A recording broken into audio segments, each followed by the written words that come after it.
Good morning students, मैं doctor भावना ग्रोवर।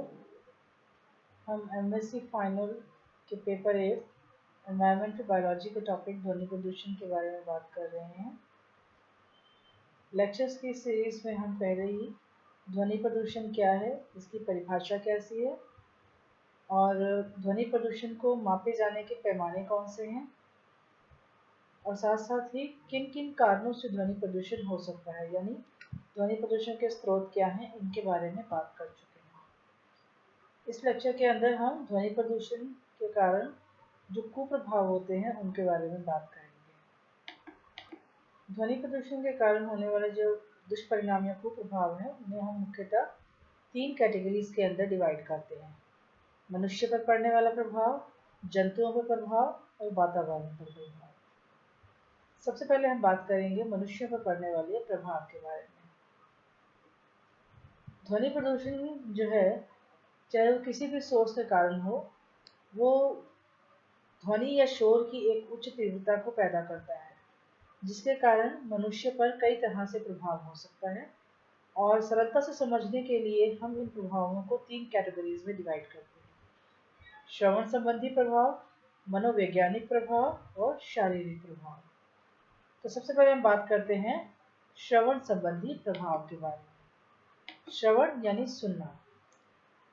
तो श्रवण संबंधी प्रभाव किस प्रकार से हो सकते हैं कि अगर बहुत ज़्यादा ध्वनि प्रदूषण है तो हमें सुनने में परेशानी हो सकती है। आपने भी नोटिस किया होगा कि अगर हम किसी समारोह में हैं या अगर हम बाज़ार में हैं जहाँ बहुत ज़्यादा ट्रैफिक है, या किसी ऐसी जगह पर है जहाँ बहुत ज़्यादा लाउड म्यूज़िक है या बहुत ज़्यादा तेज़ आवाज़ है, तो वहाँ पे खड़े होकर हम सरलता से बात नहीं कर सकते हैं, ना ही हमें किसी की बात ढंग से सुनाई देती है।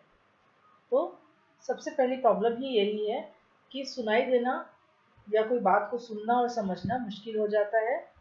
सबसे बड़ी प्रॉब्लम यही आती है। दूसरा, अगर ध्वनि की तीव्रता बहुत ज़्यादा हो और वो ध्वनि जो है वो हमारे कानों के बहुत नज़दीक तक हो और बहुत लंबे समय तक हम उस तीव्र आवाज़ के संपर्क में रहते हैं, तो कानों से खून आना जैसी समस्याएं भी हैं, वो हो सकती है। और तीसरी बात आती है डेफनेस।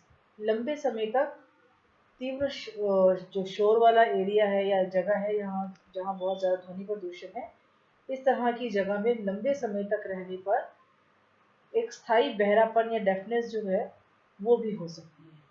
तो हमने यहाँ देखा कि श्रवण संबंधी हमें 3 तरह की परेशानियाँ हो सकती हैं: तेज़ आवाज़ या ध्वनि प्रदूषण के समय बात तेज़ आवाज़ से होने वाली परेशानी, या उस तेज़ आवाज़ के कारण हमें बात को सुनने में दिक्कत आना, बातचीत करने में दिक्कत आना, कुछ सुनाई ढंग से नहीं देना, सामने वाले की बात भी समझ ना आना।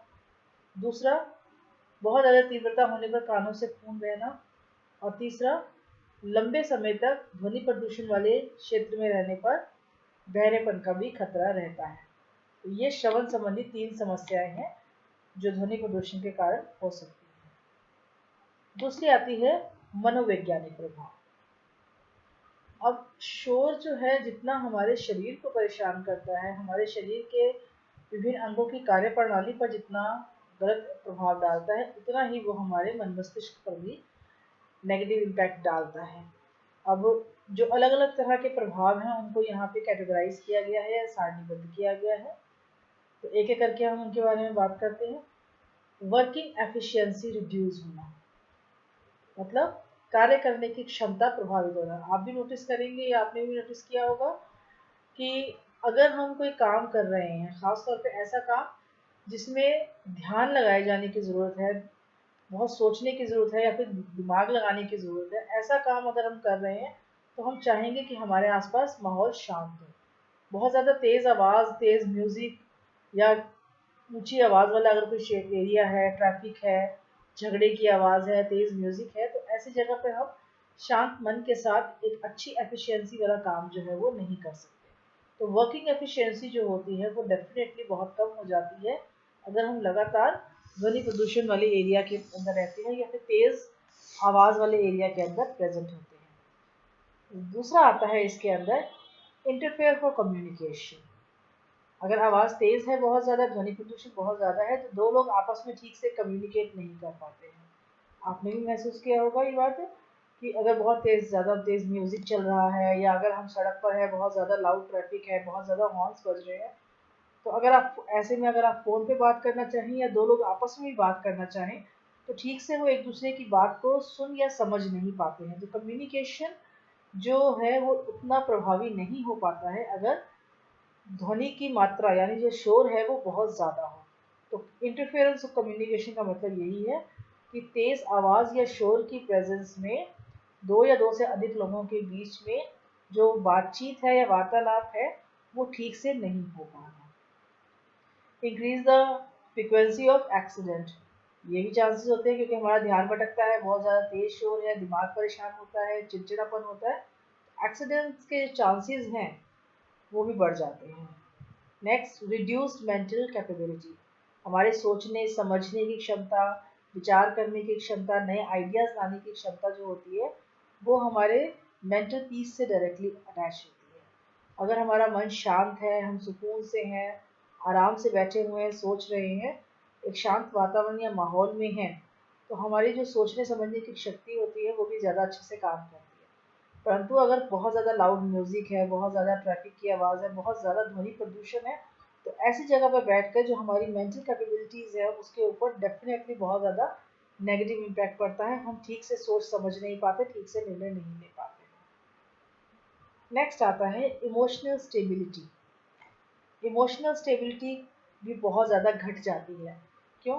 क्योंकि वही बात है यहाँ पर कि बहुत ज़्यादा शोर होने पर, बहुत ज़्यादा ध्वनि प्रदूषण होने पर चिड़चिड़ापन आता है, मन शांत नहीं होता है, दिमाग शांत नहीं होता है, और हम रिलैक्स नहीं हो पाते हैं, इरिटेशन होती है, चिड़चिड़ापन आता है, और यही चिड़चिड़ापन जो होता है वो इमोशनल जो हमारी मेंटल स्टेबिलिटी होती है उसके लिए बहुत ज़्यादा नुकसानदायक होता है। तो इमोशनल जो स्टेबिलिटी है, सुकून है जो फिर, वो बहुत ज़्यादा घट जाता है अगर हम लगातार काफ़ी लंबे समय तक ध्वनि प्रदूषण वाले एरिया में रहते हैं। डिस्ट्रेस जो होता है, बहुत ज़्यादा तनाव हो सकता है, लगातार तेज प्रदूषण ध्वनि प्रदूषण वाले एरिया में रहने के कारण जो तनाव है, अनिद्रा है, क्योंकि ढंग से नींद नहीं आना इस ध्वनि प्रदूषण का एक बहुत ज़्यादा साइड इफेक्ट है। नींद पूरी नहीं होने पर तनाव रहता है, चिड़चिड़ापन आता है, तो उन सब के कारण जो है हमें तनाव बहुत ज़्यादा हो सकता है।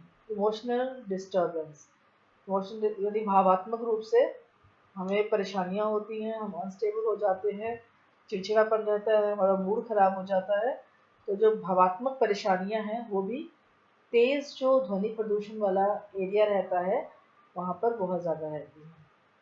नेक्स्ट है aggressive any existing psychological condition. अगर पहले से ही किसी व्यक्ति में कुछ मानसिक तनाव या मानसिक परेशानियां हैं, यानी मेंटल स्टेबिलिटी या साइकोलॉजिकल कंडीशंस जो है वो अनस्टेबल है, तो ऐसा व्यक्ति ध्वनि प्रदूषण वाले एरिया में रहने पर उसकी कंडीशन और ज़्यादा खराब हो सकती है।